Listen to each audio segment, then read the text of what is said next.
In the winter season, around December 25th, the people celebrated the winter solstice. And so the winter solstice would come about somewhere from December 21st all the way to around January 6th or so. And so the people of the north would celebrate different holidays, have different occasions based upon the winter solstice. In the wintertime, there is a period where there is no light. You are literally in darkness 24 hours of the day. And this stretches for a period of time. Now, could you imagine if you're living in Alaska or living in Canada or living in Norway and you don't have central heating and the cold is outside, it's darkness around you. People are dying from disease. It's a terrible time, and every family would probably lose somebody, or they would know of somebody dying from the cold and disease during that season. This is the winter solstice. And so when the sun starts to come out, the people now are looking at the sun as a life-giving force. And so during that time, a number of ceremonies were held in northern countries. In the far north was the Feast of the 12 Nights, which stretched from December 25th to January 6th. Also in ancient Greece, there was the Bacchanalia, which was held for their god Bacchus, the god of wine and sport and play. The Romans had the Saturnalia for their god Saturn, their main sun god Saturn. And so you find during these times that the people held ceremonies in the north. They would burn bonfires. The light was important, the fire, because the fire represents the light, the life-giving force for those who worship nature. Also in the north, they recognized that there was one tree that despite the cold would still remain alive, the evergreen tree, the fir tree. And so in some cases they would take this fir tree, believing that there was powers of life within the tree, and they would put it in their homes, set it there and put a light on the top of it, or burn them in the front, or they would make mistletoes and put them over their doorways, a type of what we would call ta'weez or tamima. It is an amulet. And they would hang the amulet over their doors, hang the amulets in their home, hoping that this fir tree, that this so-called life-giving force would protect them from the danger of the winter. And so their ceremonies developed around this. And this went on for hundreds of years. We also find in the ancient northern countries, and the Druids of the north, they carried out special ceremonies surrounding the mistletoe and surrounding the fir tree and the beliefs, and they would meet within circular areas. And they had a secretive cult that spread throughout the far northern countries. One of the interesting individuals, and you can look this up if you can find it in the dictionaries or encyclopedias, is a man called Mithra or Mithras. This is a very mysterious character.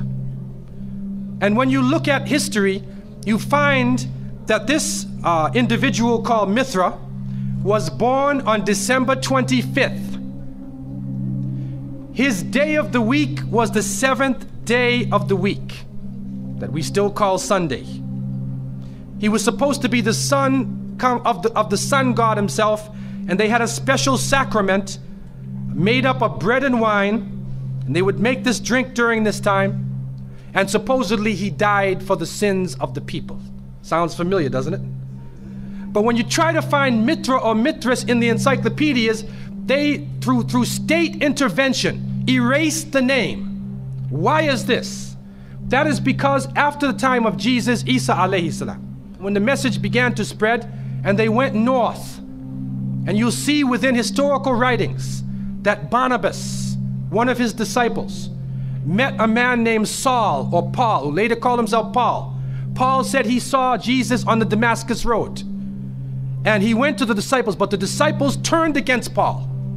Only Barnabas stayed with him. But when Paul and Barnabas went into Greece, Barnabas left him. Now, what is the reason why they all left him? What are the concepts coming through Paul?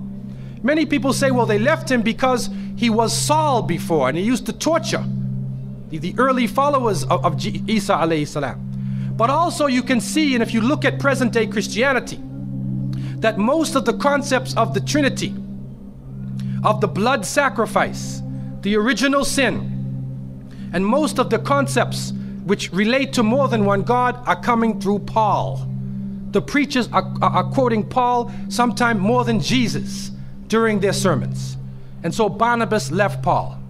And somewhere in the early days, in Rome or Greece, somewhere in that area, those missionaries who were teaching the teachings of Jesus, Isa alayhi salam, met with this force coming from the north. And so you will see in ancient Roman history that in some cases the Roman emperor would go out to the Colosseum and the gladiators would be fighting each other and everybody's cheering for the gladiators. Sounds like one of our football games. They would go to the Colosseum, right? And the gladiators would fight. And then if one of the gladiators was down, and they would look at the emperor, should I kill him or not? And if he wanted to kill him, he would say, he would go like that, right? You know, that sign down. If he said keep him alive, he goes like this. You know how we use it today? Yes.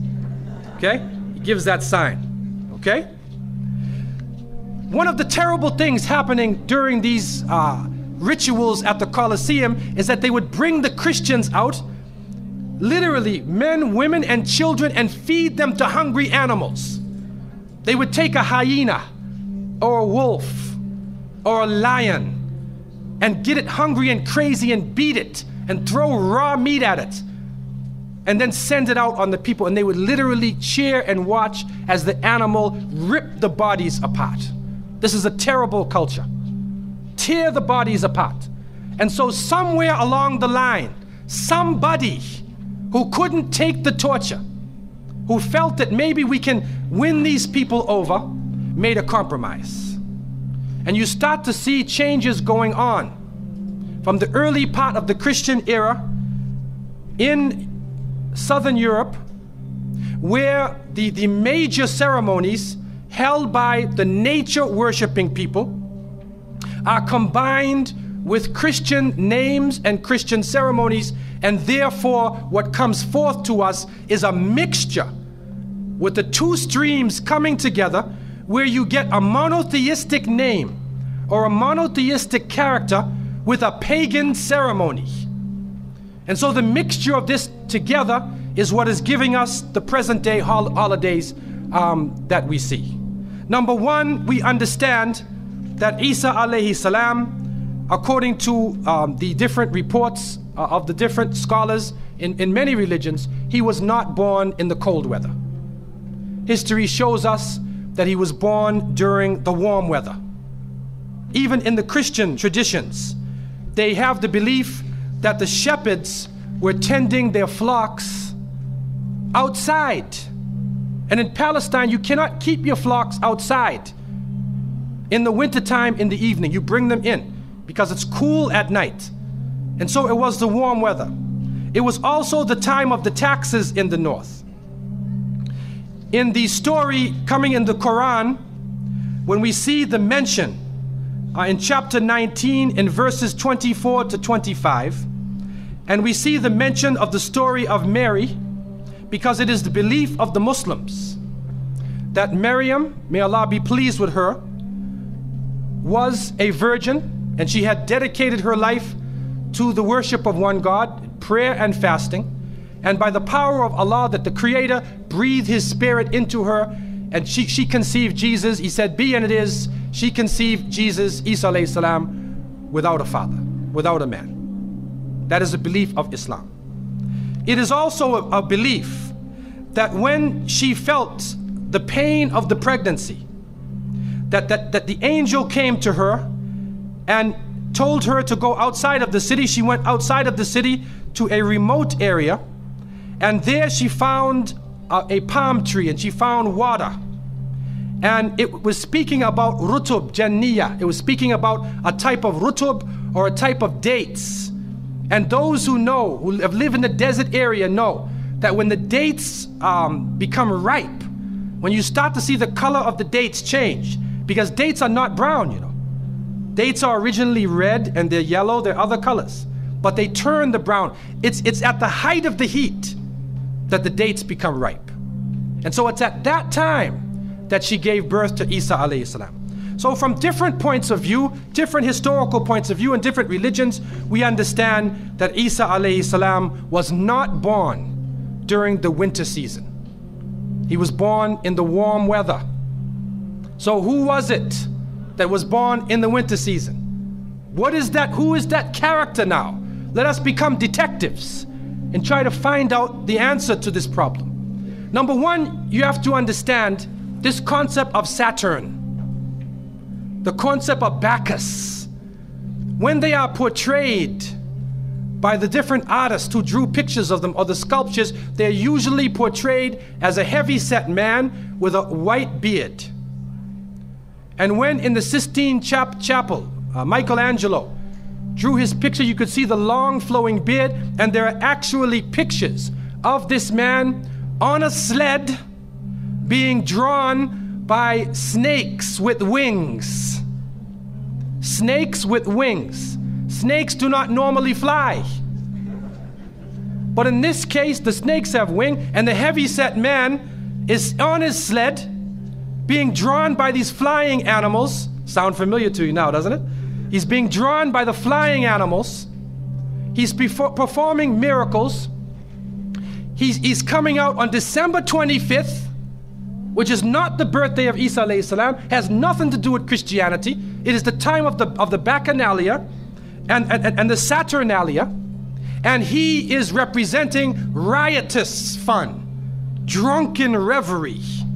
And so what happens on Christmas, the Christmas season, especially in America, people today are not even thinking about Isa alayhi salam. They're not even thinking about Jesus.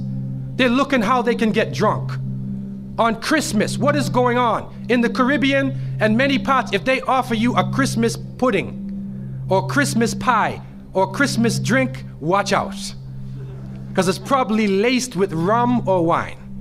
That's the spirit of the season.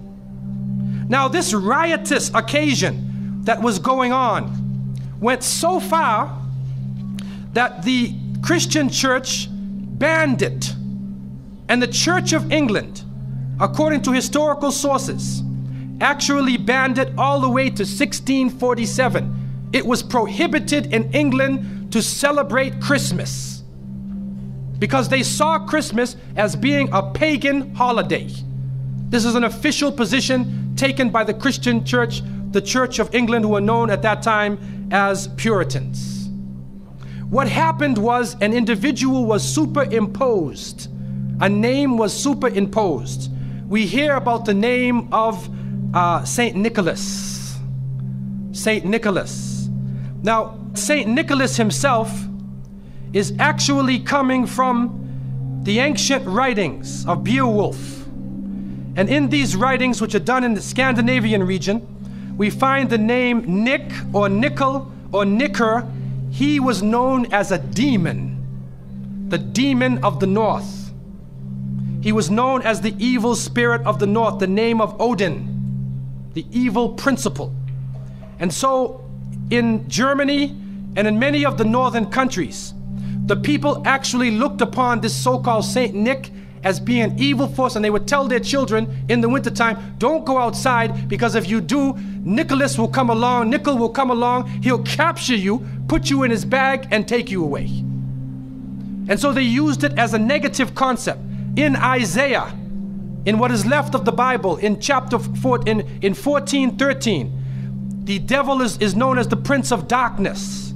And it is an understanding that his throne, the seat of his power, is in the north. Somewhere in the north is the seat of power of this evil. And so the Germans also, when they depicted this Nicholas, or this Pelsnickel, as they would say, Pelsnickel in German, it means a furry devil. When they depicted him, they depicted him as a man with red fur. He had red fur coat. And his base was in the north, and he was the essence of evil. And the Church of England till 1647 took the position that this celebration could not go on. So what we are actually seeing is that the Christmas occasion was actually the time of evil. It was the time of the belief in the saturnalia and the bacchanalia. And because of this, they shifted the occasion to New Year's Eve. They shifted all of their feelings and their merriment and their evil to New Year's Eve. Now, before we go to that, looking back at Christmas, what is happening now in Christmas season? I don't know what goes on in Miami, but in the northern cities, on Christmas occasion, they put lights around and Santa Claus parades. Do you have a Santa Claus parade here?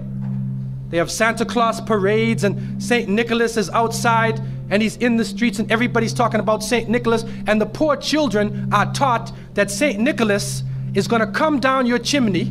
Most people don't have chimneys in Miami anyway, but a 350-pound man is going to come down your chimney and bring you presents and keep his clothes white and red, and go to all of the homes in the area and put presents in your stockings and put presents under your tree, and then fly back out into space. And the poor father who sweat and toiled all year to get you the presents gets no credit for the present given to the child. St. Nicholas comes down the chimney, gives you this present, flies off into the night. And many of us were raised thinking, believing in this. Some of us would sneak into the night and look and see our father putting the present under the tree. We knew what he was doing anyway. But you went along with it, and the people say, well, you know, it's Christmas. Don't you like to have fun? You want to stop the children from having fun? What kind of people are you? But what are you teaching the children? You are using the name of Jesus, using the name of Isa alayhi salam, and you are using a figure who historically is the devil. The devil himself, wal-iyadhu billah. They are using his figure, and he has now taken over the Christmas season. Christmas now to most people means materialism. You have to buy presents for your cousins and your friends, and you got to buy about 34 presents. And you find that most American people are in debt for 6 months after Christmas. Now, where is Jesus? You get drunk, you fight, you lose all your money, the stores raise their prices. Isa alayhi salam is described as a very humble person. Most of the time he didn't wear shoes, only 1 or 2 changes of clothing. A very simple person eating very simple food, fasting most of the time. You see what is going on? There are 2 streams now, a stream of polytheism, a stream of monotheism, and now the polytheism, the materialism, is overtaking the monotheism and standing in the way and taking over our society. And some foolish Muslims coming along from outside of in their country say, well, I just want to be an American. I want a tree too. So I said, one of the brothers said he had a Christmas tree in his house. He came for, I said, brother, do you know what the tree stands for? He said, no. Okay, I'll get a palm tree with dates. I'll make it halal, a halal Christmas tree. But brother, you have to understand what it means. You have to understand what it means. Number one, the Prophet ﷺ, when he spoke about, he talked about ar-ruqya, wa tama'im, wa tiwala. He said all of these things are shirk. That if you hang amulets thinking that this ta'weez or this amulet is going to protect you from something, then you are actually giving power to the creation of Allah and taking it away from the Creator. If you think that by making some spells, going to a magician and asking them to put a spell on someone, you want to get married. So you go to the Sahir and say, put a spell on Ali, I want to marry him. Put a spell on Zainab. What kind of marriage are you going to have if you go to the magician? And so the Prophet, peace be upon him, named all of these things, the superstitions, the amulets, all of these type of things are the other stream which goes away from monotheism, from the belief in one God, and takes you into another religion.